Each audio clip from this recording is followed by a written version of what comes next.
garšo kivī? Visiem garšo kivī. Bet kuram patīk mizot kivī? Nevienam nepatīk. Tas bija tā līdz šim.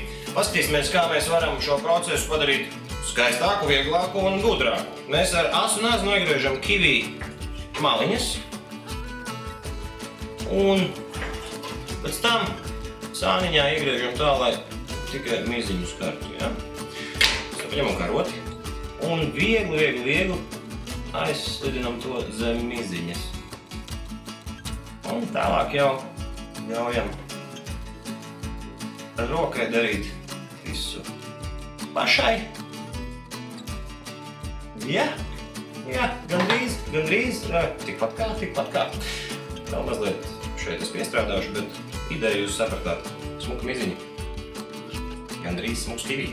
Gandrīz ir daudz. Dari gandrīz gudri.